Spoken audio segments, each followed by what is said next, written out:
Hello, everyone. Thank you, Professor Craig, for this opportunity. It's a pleasure to be here among all of us. I hope you enjoyed the last week when we had a talk on documentary films, and I'll extend that talk or discussion, which is also connected to today's one. So let me give you a brief idea of what I'm interested in.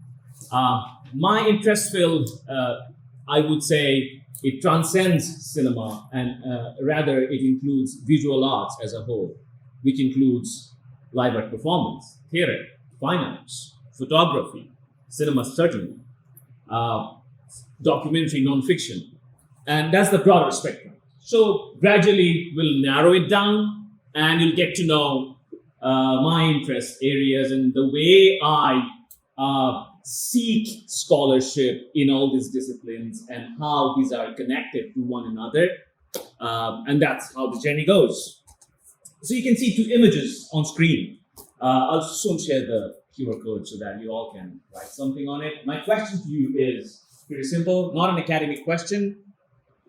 It's on Padlet and you all are used to it, I hope, so far. Just the difference or whatever it communicates. What do you feel when you see these two images? What comes to your mind first? What is it telling you? We all know this one, certainly, the Aquaman poster. And this is, I don't want to throw words right now. What is this?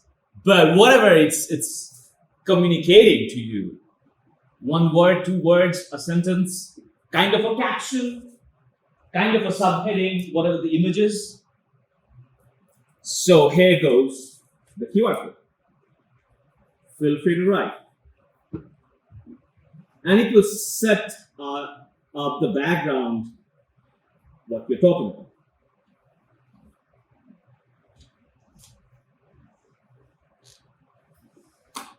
about. Use a device, mobile, anything that you want.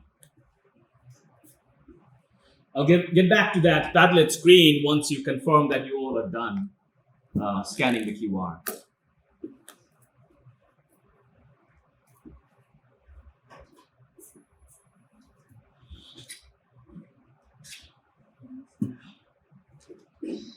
You all got it?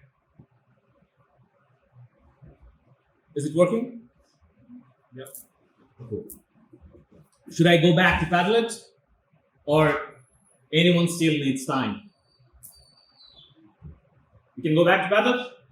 Cool.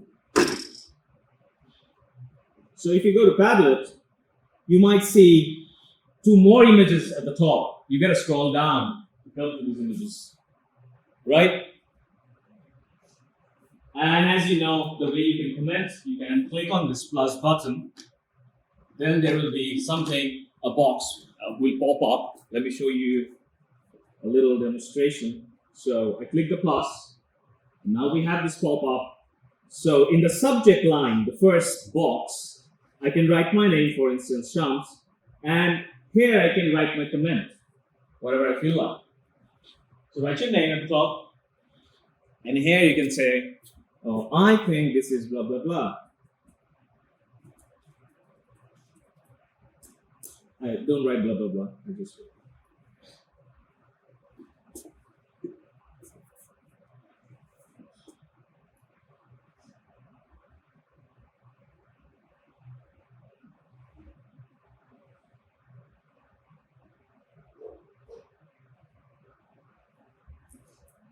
interesting. Someone said, AI. Jack said, they each have a similar palette with the main focus being in front and the other. Okay.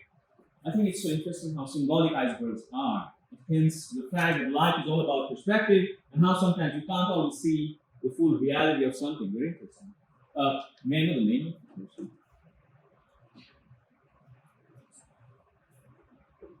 This one. May I ask who wrote it? Oh, would you mind running the name right there?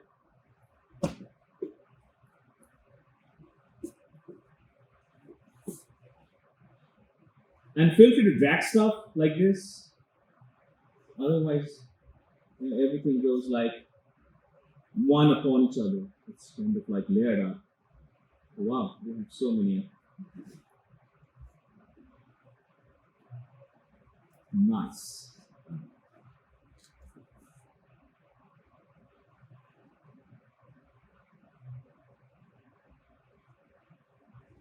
This one, I think the image of babies underwater is extremely impactful because it conveys nature's. Then I lost it. Pure beauty and innocence, the colors are so vibrant, almost signifying a prosperous future. Edinburgh. Interesting. We'll take one more minute. I hope by then we all will be done. Some of you might be still thinking about it, what to write.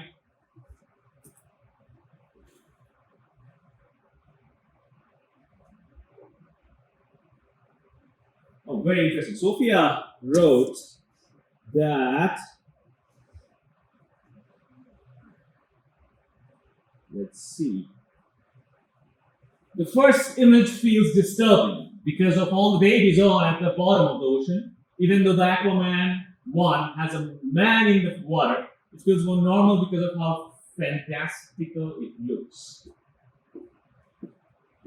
So a quick question to you, Sophia. You don't have to answer it to me right now, just a thought. Why it's not disturbing, but it is disturbing? Think about it. It's kind of reversed, that's what you're saying. So it's disturbing because you see babies here, but there are, in the same composition, here we also have other mammals, aquatic mammals, not in the center, but in the margin, in the periphery. We have the main protagonist in the center, but that's not disturbing. It's a very important point. Good to know that. And just think about it why. You don't have to answer it, just think about it why. And perhaps we'll seek answer to this question today. Why? You all are good? We'll come back here. So this little important exercise shows us a lot of stuff. First of all,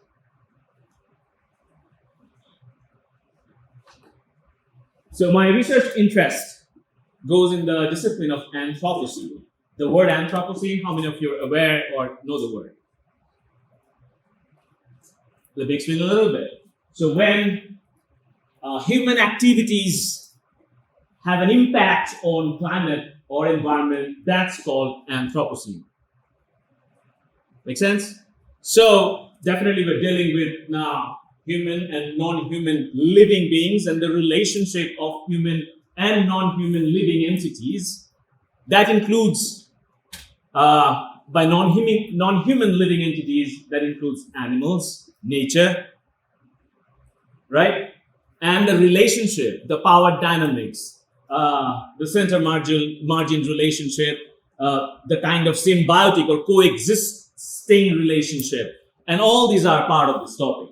So the term was coined in 1980s, officially, Anthropocene. It doesn't mean before that this kind of images or visual arts didn't exist. It did. And that's what intrigued me to find out the root of it. In 1960s, the unofficial, let's say, emergence of eco art started in Europe. In 80s, as I just said, in the US, in North America and Europe, Anthropocene term was coined officially. But since 60s, there were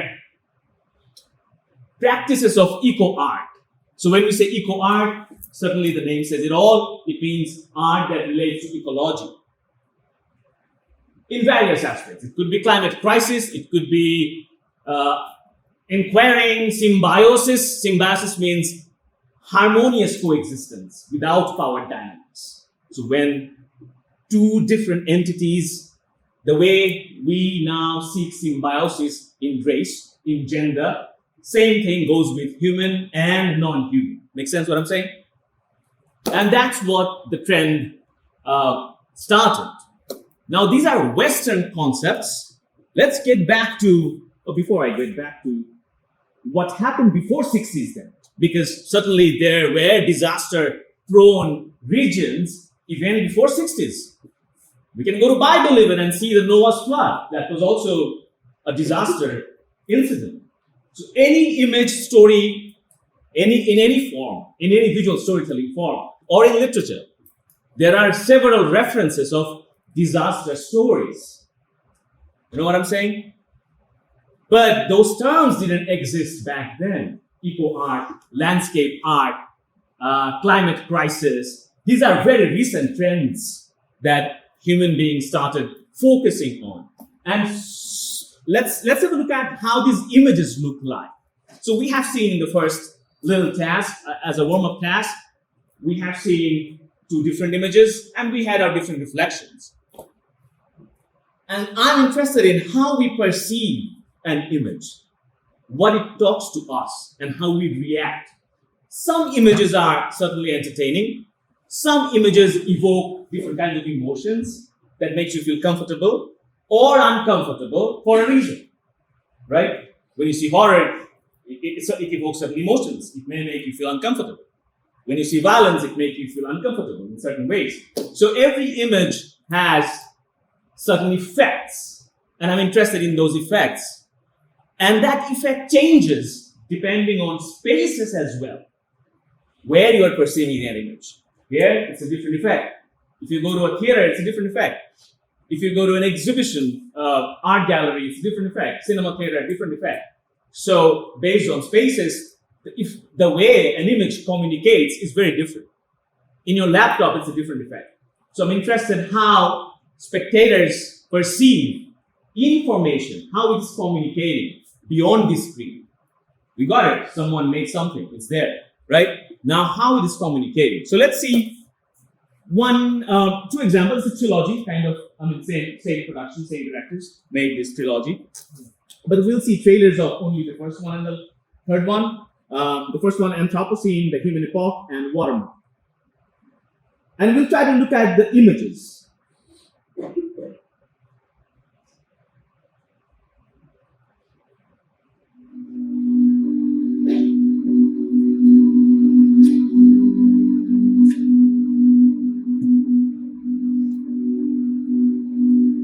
The Anthropocene is the time in the geological record when humans have moved the planet outside its natural limits.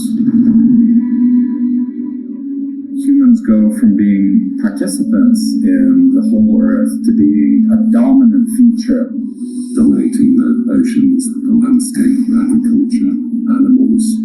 It could be a full-scale catastrophic change.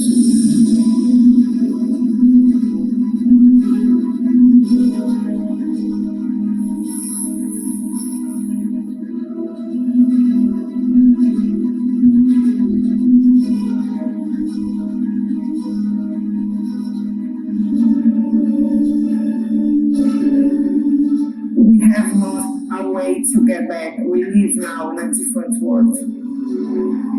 It is such a fundamental change in the way the person's behaving that we need to communicate that as powerfully as possible to everybody.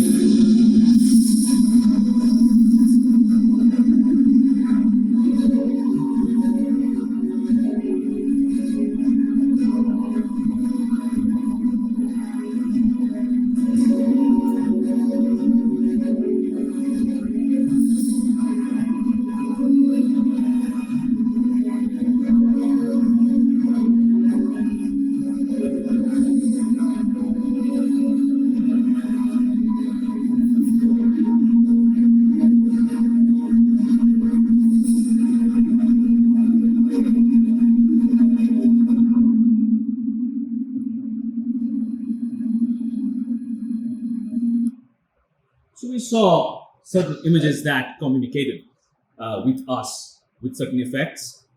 Now, it's a documentary, by the way.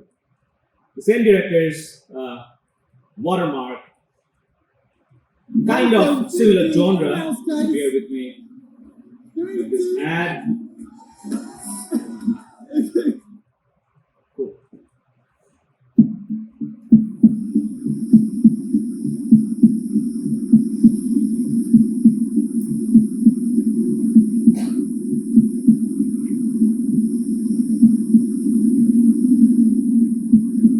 When I was first contemplating water, one of the key things I was thinking about is how does water shape us? And then how do we shape water?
So, we saw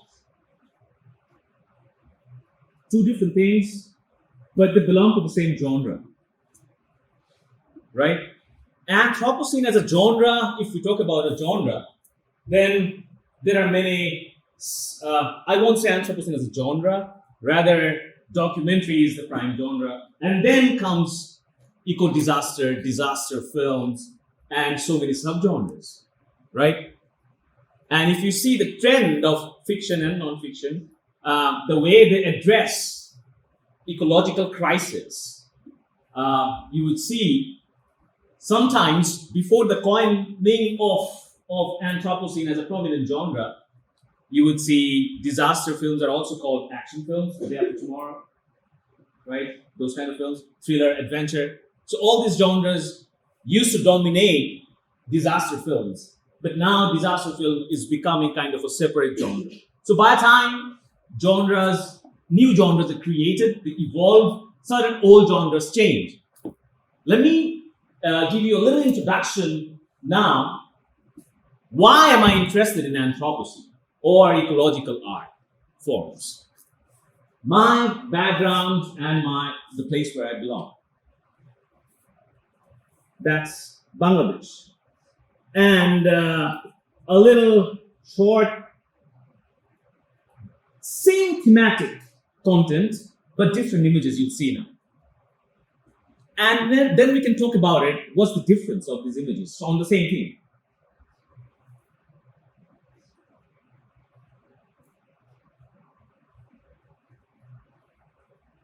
This is a PBS production on my land. Bangladesh is a disaster-prone area, and you would see it on your own right now. I don't have to explain much.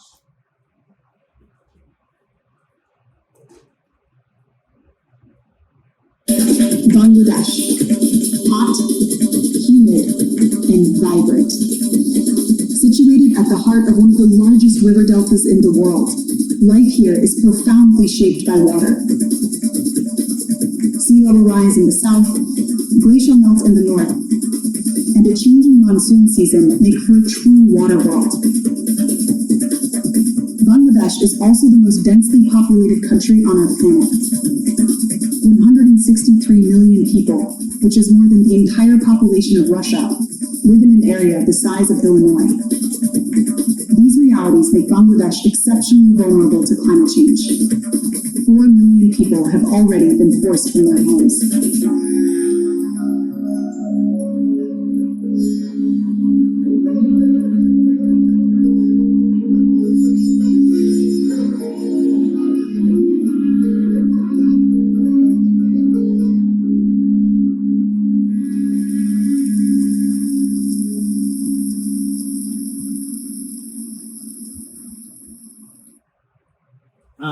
Before I skip a little bit, just giving you a little background. You already got it. So it's because we have more than 800 rivers, and that's why people live in water bodies mostly, and that's why displacement is part of life. Like you come back home and you might not see your home because that has been drowned or submerged or somewhere else. So it's non-material philosophies kind of very much prominent in those regions, and that has an influence in those art forms as well. So the way they see life and art. And this journalist and a researcher from the United States went for this research. And I'll just skip to a little bit how adaptations function there. This is a contemporary one. Then I'll go back to past as well. Further, and is now working towards creating his country's first ever floating community, including floating schools.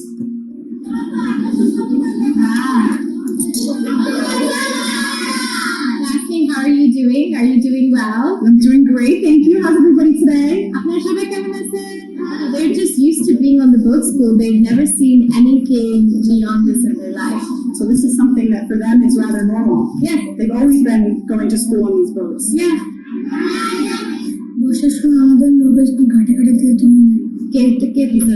The boat school is all I know. And he's saying even when there's intense flooding, he makes a way to school. So it's basically like the boat is their school bus and their classroom at the same time. Imagine being picked up every morning for school, but the road is a river, the bus stop is a dock, and your classroom is a boat.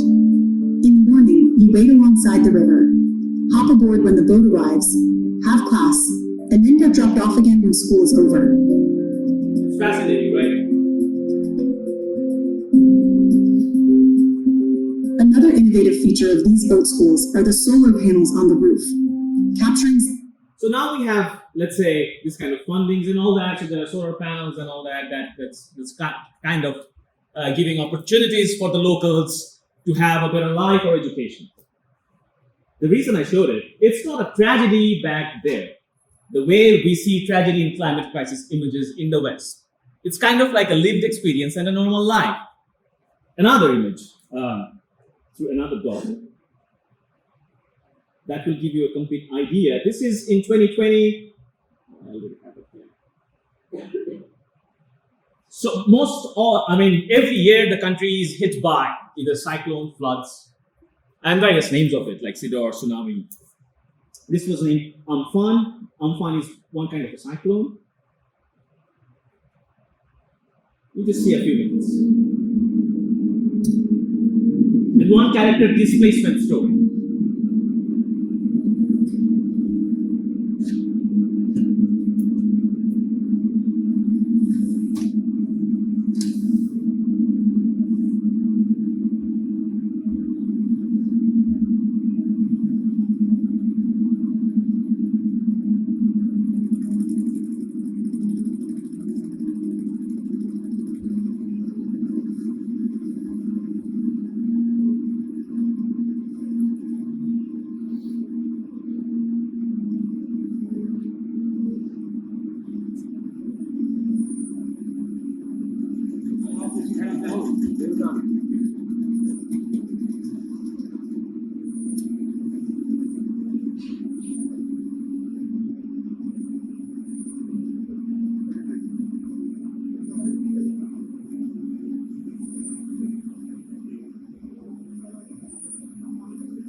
That's the name of the short documentary, Rivers of Hope.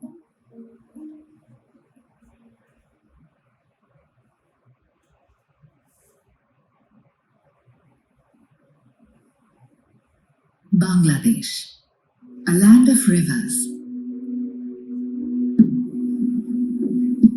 of water.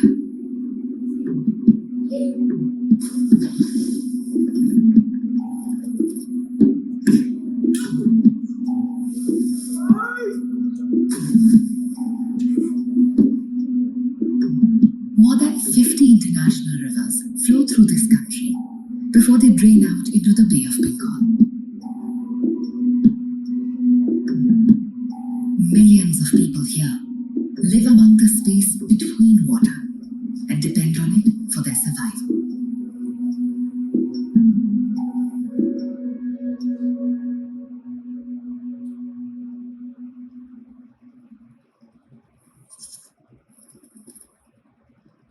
বিদে জালমারে যাইছ যাবো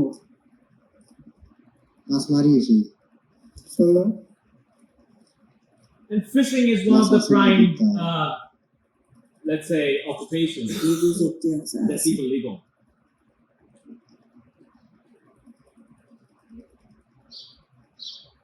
স্যারের কথাটা কি মনে আছে We're going to get to someone's story. মনে থাকে ছোট দিনের অতটা মনে থাকে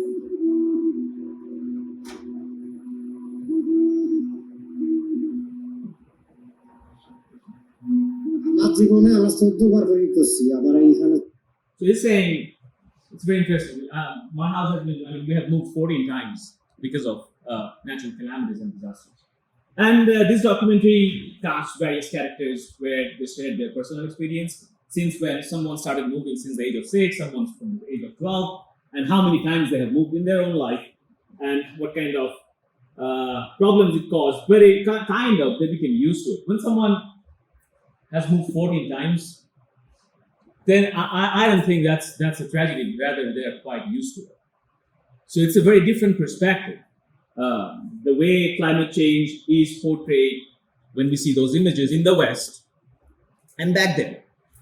So you got an idea because my background is from Bangladesh. I grew up there. I was born there, and certainly I have huge interest when I saw environmental films around the world and the way it is perceived back at my home country.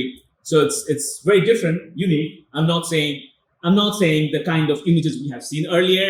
That's not important. That's definitely important. So the question is not what is important, what is not, what is true, what is false. That's not the question. The question is different ways of perceiving images, and every kind of image certainly evoke different kind of emotions. And my interest definitely started growing much. And then one paper that I'm working at the moment. So we got it. The Anthropocene term was coined in 80s, as I just said. So what's happened before that? So I'm writing one paper on that. So since 40s till 70s, definitely we had lots of natural disaster incidents. And certainly there should be, for at least not, I mean, there are very less cinema because cinema is very expensive, and camera, as the aesthetics of camera arrived there, I would say, very late. But there should be something, painting, there should be photographs. So what are those images and what do they speak? How do they speak? That was, I started finding out. And what was the genre? Let's put it in this way. So I have a genre course. And so I was trying to connect how genre theories, definitely when we know a genre, we label it accordingly. But about eco-disaster films or Anthropocene, which is coined very late. So what they used to call them back that time, even if it's a cinema. So I started looking at those genre labels. So in 40s, the Great Famine, for instance.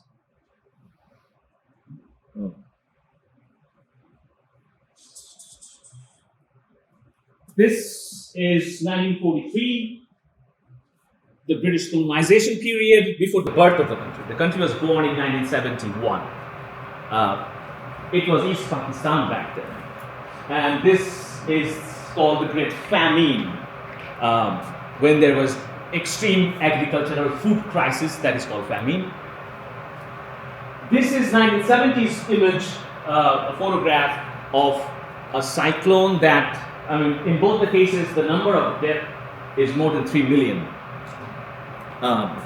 In this case, when 1943 famine, and also in the 1970s, that cyclone. So my concern was how they used to address this kind of visual art forms. I'm not talking about real historical incidents. I'm trying to find out what artists back then, at that time, used to practice, and what kind of genre were labeled in those art forms, because we didn't know, or the world didn't know, let's say, what is eco-disaster, or Anthropocene, or disaster film. These are very new terms. But in disaster-prone areas, incidents were always there. And certainly art forms, whenever there will be an incident, art forms will be there as well. So that's my purpose of the paper, and I found out people used to call them realist, because that's a real thing, like neorealist cinema. Italian neorealist cinema, if you have watched bicycle tapes, for instance. Or formalist, some used to call them modernist. I'll show you a few examples of visual arts of that era, where you see this kind of trends and how they used to label it. What kind of genre. Two films were there. This is one, They Shall Dawn, in translation, a river called Pitash. And both the films, 1959 and 73, were adapted from a novel, and the novel is 1936 novel, which is quite long ago. And any novel, visual art, the characters are mostly fisher folks, because that's the main profession of the land. And climate refugees, we didn't know the term back then, climate refugees. But climate refugees, this concept of climate refugee would be subtle and will always be there in those kind of films when I started looking back at this kind of artifacts. So I was thinking, so how those genres, so shall we come to this conclusion that genre is not stable, it changes over time? How shall I address those genres?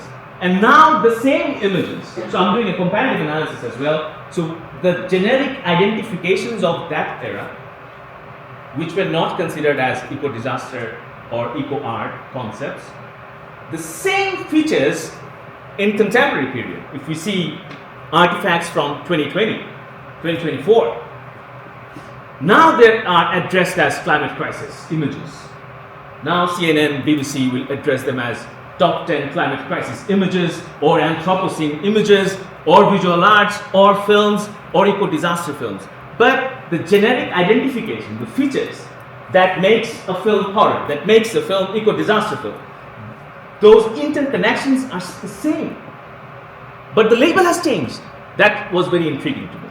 And that's when I started looking back. I have already talked about these two aspects. And it is questionable because it doesn't mean they didn't exist. The term came that time. When we were talking about eco-art, when we were talking about Anthropocene, the term was coined at that time, in 70s and 80s. Certainly when I'm talking about genre, then I started looking for genre theories. So what do genre theories talk about? So they say, okay, so genre can be redefined. Yes, that means it's not stable, it changes its labels, its colors. Then that's Rick Altman. If you haven't read, if you're interested in theory, very interesting book. And definitely a very interesting point by John Throw is how genre rise to the surface again with modifications. Right? It was back then, as I said, those images or those painters, those artists were known as realist painters. But actually those artifacts are extremely ecocentric, or if I have to label eco-disaster films, all those kind of generic identifications were there. So certain modifications of generic terms we can see. And most important, the first image that we work with. That's what Suzanne sometimes imagination of the disaster. And my next topic goes to that part. It's very significant how do we all understand the word spectacle? For example, the Aquaman image. That's a spectacle image. Something that is very grand. Even the Anthropocene epoch, the doc film that I've shown you. Or the watermark. Spectacular. My question to you is, did you feel bad? You don't have to write it, just you can shout out loud. Did you feel bad when you saw the Anthropocene epoch doc film, the spectacle image? Do you feel bad when you see Aquaman? Does it evoke that kind of an emotion? I guess not.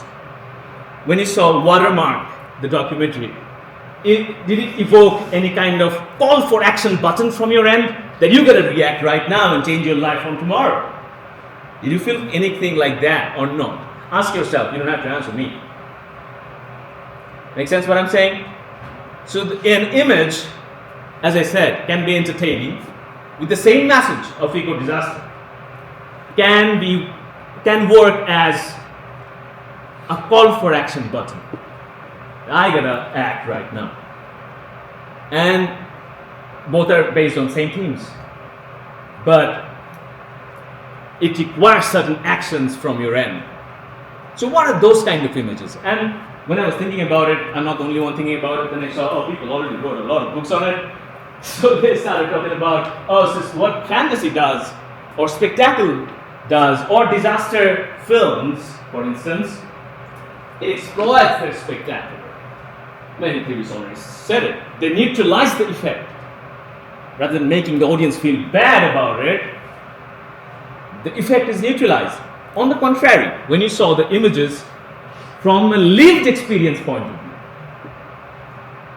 the documentary from Bangladesh, the effects were different. The effects certainly were different, right? It was not spectacular, right? So the effects are different, and that's when it intrigued me more. So now one word that I would use in the slide later. So I forgot the name of the theorist. So it's called imagine, the word imagine, and the word image, and the image word as a verb, like imaging. And now you can put just the word I want to show it to you. So this intrigues me. Imagining an image and the way you image an image. It says a lot. So because the effect is different. I'll come back to this point. Just for the sake of saying it, so just wanted to show you the spelling of it. Because I'm going to use image as a verb a lot now. So I was here. This is 1943. One of the renowned painter. He studied in London. That's why he had this international exposure, and this painting series became famous. 1943 Famine Cities. It was on the 1943, the first image that I have shown you guys that time. This one, yeah. So this is the real footage of the famine when people were. It's the border of India and Bangladesh there, and some food donations were coming up, and then people lined up for food because the whole country was starving to death. And that starving period is imaged in this manner by Zainul Abidin, the name of the artist. So that's the kind of sketches you can see, and the way his style of artwork is labeled as a genre, again, is realist, modernist, formalist, but nowhere any kind of term was used by any reviewer around the world like eco-disaster, Anthropocene. So again, I'm questioning those generic labels, because when we see similar kind of images now published by CNN, it is called, I mean, they titled it as, where is that? This is the title, Top 10 Photographs That Made the World Wake Up to Climate Change. And then we have climate change images.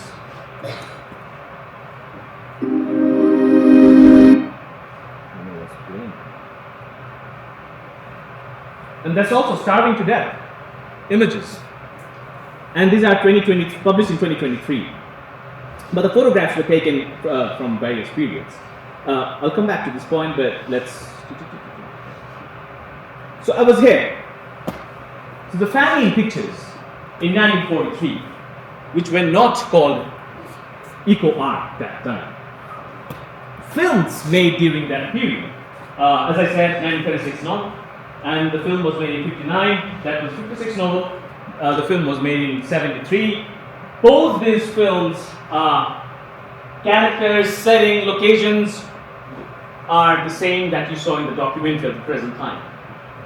So, and the characters are fishermen. definitely the topic was not climate crisis. People, it's a lived experience, a normal thing to them. The topic could be a romantic love story. The topic could be a political story. The topic could be, any regular life of a fisherman. Could be poverty, could be anything else. So the thematic contents, or the way we find generic labels, right? When you say something as a romantic label or something as tragic, you may find those labels here. But the whole setting is those regions which are disaster-prone regions. And climate refugees are part of the content. But it was never picked up, even in film reviews, as a generic labels or identifications, which is very prominent right now. Right now, it has become such a strong component that whenever you see any kind of films in the present times, anywhere in the world, read the reviews, they talk about climate crisis, right? And they intentionally input such spectacles even in Aquaman, which is a superhero film, right? Even Avatar, for instance, which also addresses the climate issues, but in different ways, in different images. So what I'm saying is that back then, these films are very renowned ones. It was sent to Oscar, but definitely didn't get nominated, but went to Moscow Film Fest. That one as well participated in several film festivals, and that's how these two films became very prominent to the international world. But what I'm saying is, as it was made before 80s when Anthropocene was not coined, and therefore those generic labels were kind of not prominent in the generic discussions in film reviews, or even if you look at IMDb, for instance, these are present contemporary ones. And these are also, if you see this is a documentary, 2014 fiction film, that's a fiction film as well. And all of them are set in those disaster-prone regions. But definitely it's not lecturing us about climate change. It's not lecturing us about environmental awareness. The story might be something else, except this one. Documentary addresses things in a different way. It is particularly about a cyclone incident. But the rest of the fiction films had a storyline, had characters, had different stories. But because it was set in those regions,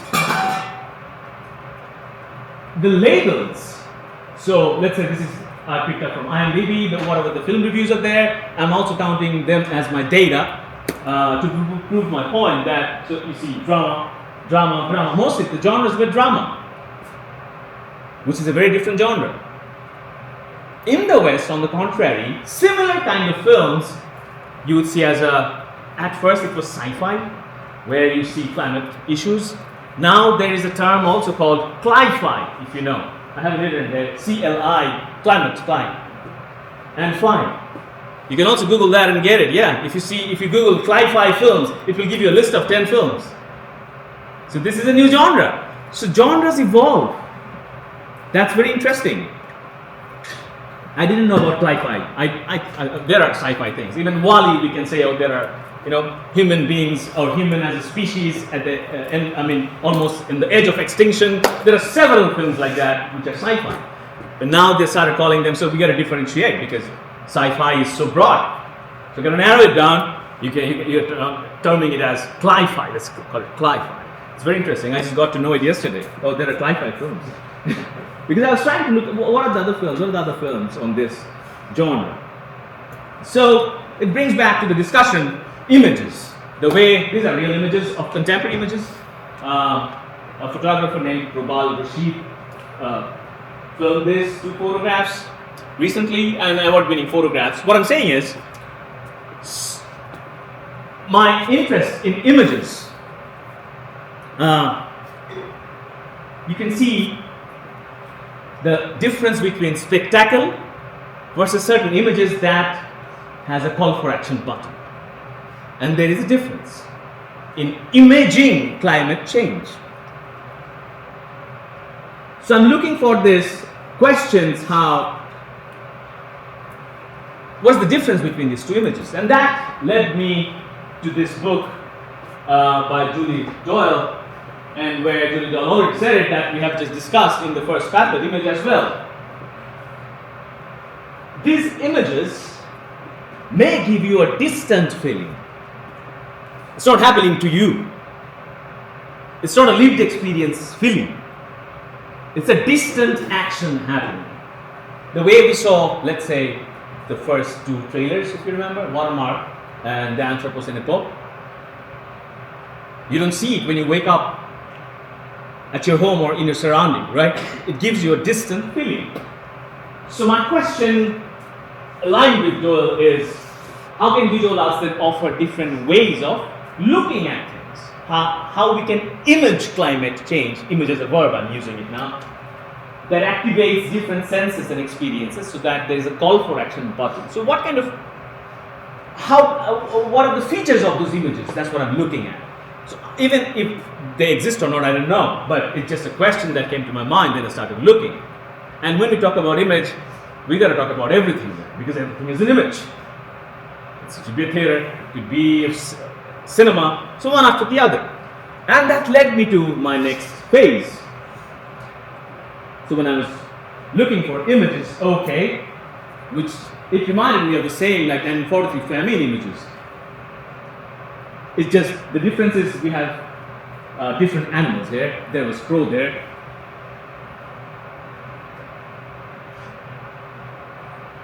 This is the same as the iceberg one.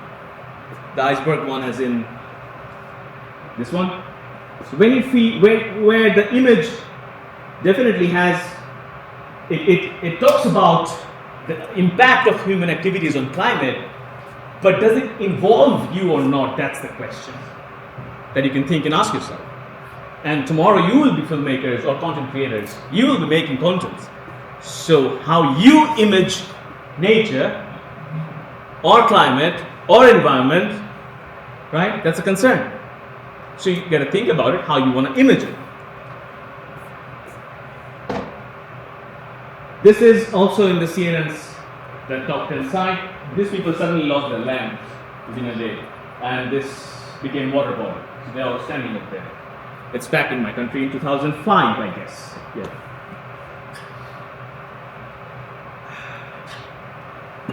The next discussion leads to, so how, as I just asked the question, in what ways we can then image stuff?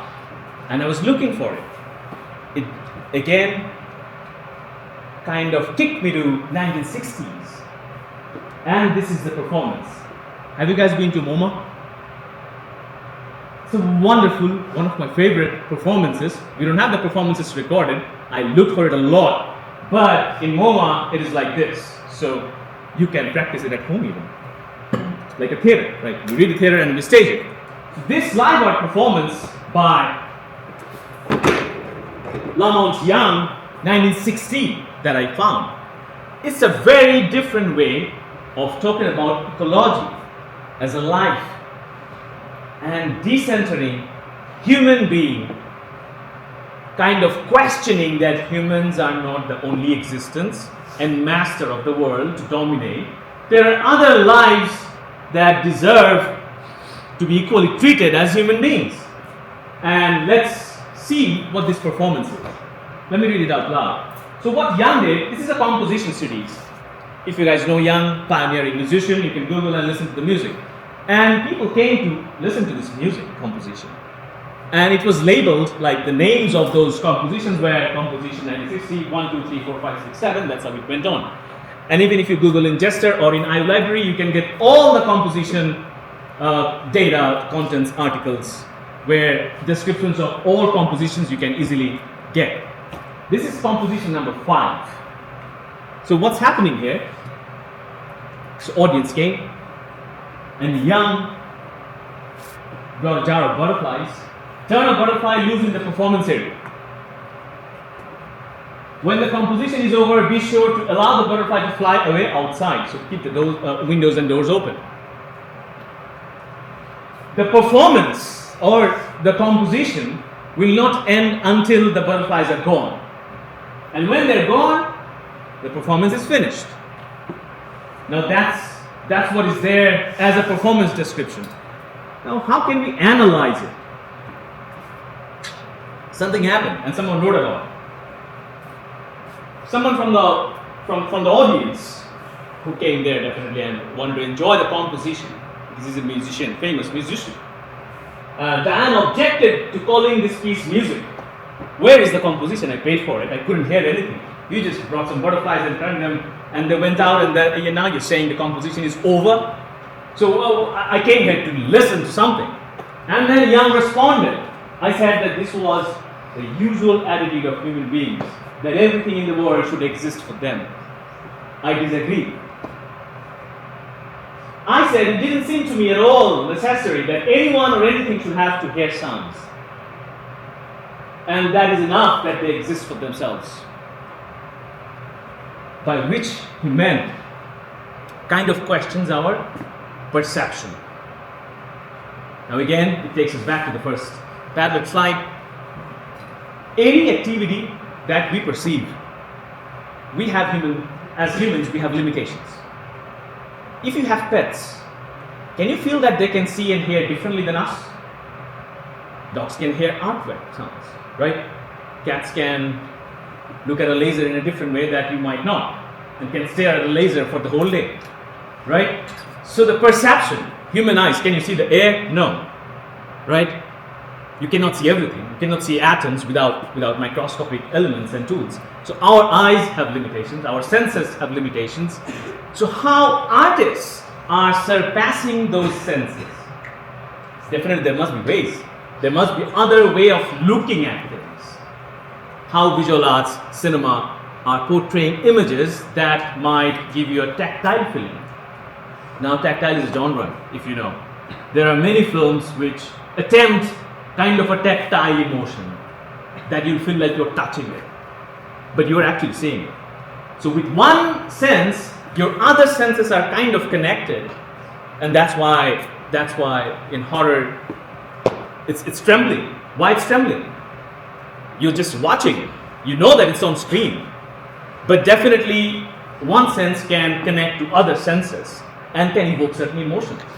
So this particular performance was 1960, and definitely I'd call it an eco art. It was not called back then as an eco art, as a genre, by the way. The performance that I just showed to you in MoMA. And then I started looking more about this question of perception, the way we see things. Right? There was actually a sound in that performance. The butterfly definitely flapped its wings. I couldn't hear. But my objection is, as an audience, maybe, if I were there, would be, oh, I couldn't hear anything, I paid for nothing. Right? And what he responds is, no, everything doesn't exist to serve you. There was a sound, there was music. You couldn't hear and accept it. Which is a very interesting, different philosophy. And then I came up, this is a book chapter in a book. It's a very interesting title. You have eyes doesn't mean you can see. So that brought different questions of critical theory. So okay, so how can I see an image? Again comes the question. So you see from where I started and how it is leading me one to the other. It's a different paper, different question, different topic now we're talking about. So I started investigating now films, not visual arts or any other performance arts. Is there any reference of films where I can see human and non-human living entities relationship, not in a hierarchical way, not as my pet, but in different ways where there is no question of center and margin, there is no question of master and slave. Is there any films or not? That's what I started looking at. And how can a filmmaker approach imaging certain philosophy that can go beyond the constraints of human perception or human experience? We have limitations. Even the camera has limitations. But the way you do it, that makes the difference. The camera cannot see everything, right? But the way you use your treatment, that can open doors to hundreds of other emotions, right? So how can we immerse in that content where kind of nature and human are harmoniously in a symbiotic relationship, not in a power dynamic relationship? Are there films or not? then I got introduced to these films, which exactly said what I just have shared. And it was kind of like Aladdin's magic lamp. I was happy to see these films. Wow, interesting. I never knew that films can be like this. I'll show you a few clips, definitely. The interesting thing is, these are document films. The most interesting is, how can fiction films, the way we understand fiction films, they can address certain different ways of looking at things. Or can they even? So the next class, just giving you some heads up, next class is on fiction films. Today, I thought I should show you a few doc samples, because we have been talking about doc in the last week, so I thought that's a good extension, a different way of seeing a doc film. And it's magic how it's done in a fiction film. In non-fiction, yes, experimentals we have seen a lot, but how is it done in fictions, where we won't see human as the center of the universe and everything else is slave to the humans? So how fiction films addresses that, that's the next topic. But today, this is Abbas Kiarostami's fight, the first one. This is all that reads that won Sundance and Cannes, as well as nominated for Oscar nominations. All that breathes. Le Quattro Volte is an Italian film. Same. Awarded multiple times in multiple fests. Maybe didn't win Oscar, but it was nominated. Sweetgrass is another film. Now, important thing about Sweetgrass, the reason I took a pause, if you Google sensory ethnography lab, you would get only, as far as I know, only Harvard has a separate department. They make this kind of films, where they kind of challenge and question the way we perceive image and how we can go beyond our human limitations, whether the limitation of a camera or eyes, and we can see what we don't see usually. So that's, and they have lots of productions. Sweetgrass directors, also, that was also funded by that Harvard Ethnography Lab, and you can see the list of films in Harvard Ethnography Lab's website page. Fascinating work they do. And I'll show you a few. This film is not there in the library, I asked for it, but I have the making of it. I watched it long ago. 5 is about 5 characters, and all 5 characters are not human characters. First character is wood, duck, moon, these are characters. And that's Abbas Kiarostami. You guys know Abbas Kiarostami? One of the legendary filmmakers who was at IU as well just before he passed away. I was looking at Abbas Kiarostami's profile. He was at IU Cinema in 2014. He died in 2016. I wish I was there, but listen. So, he's one of my favorite filmmakers as well. As I was talking about Abbas Kiarostami, an Iranian filmmaker, he has made documentaries and fictions as well, and experimented a lot with storytelling approaches. Let's see a few.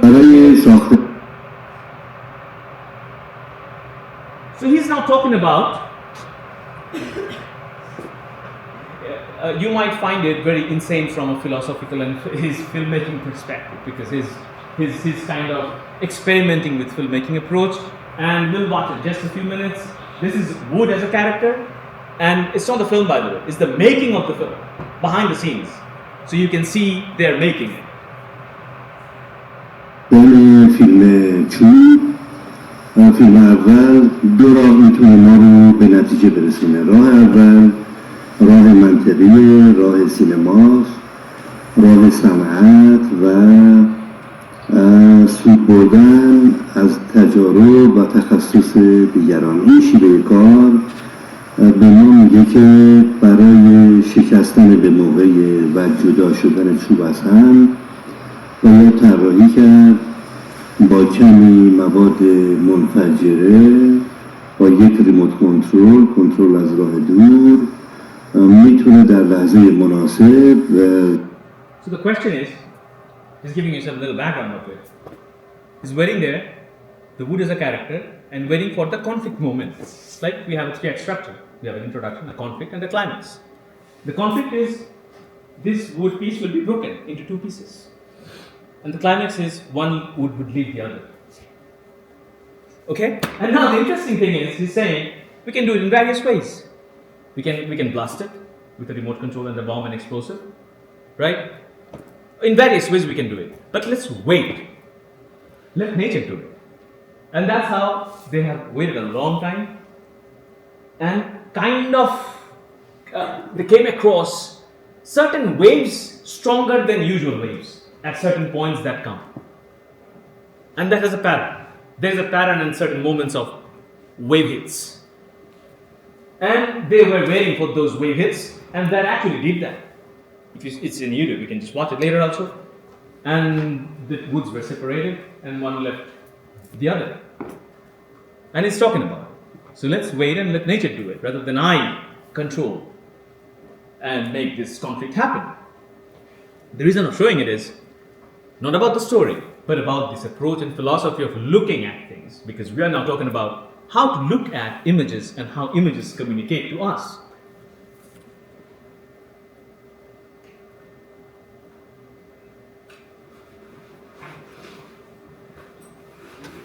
In an interview, Abbas Yerusani also said about 5.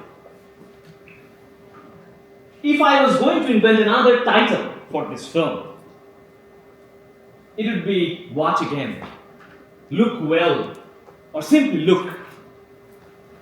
I think we should extract the values that are hidden in objects, expose the objects by looking at objects, plants, animals, humans, everything. In my opinion, 5 is the result of this way of looking at things. And that takes us back to the previous question, how we image stuff, how we image, and the way we imagine, all are connected to the way we look at stuff. Your imagination will change the moment you look at stuff in a different way. Make sense what I'm saying?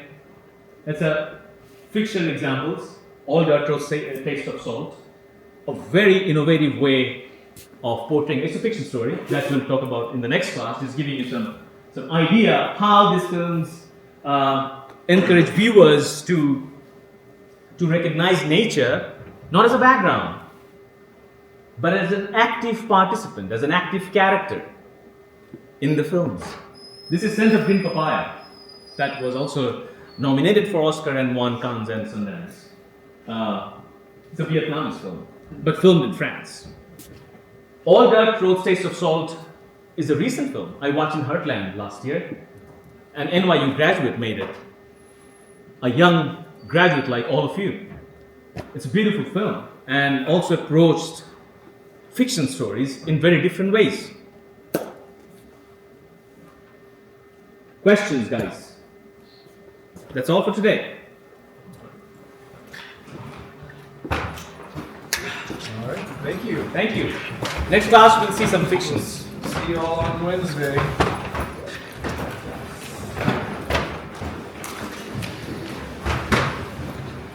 On Wednesday for our last class ever.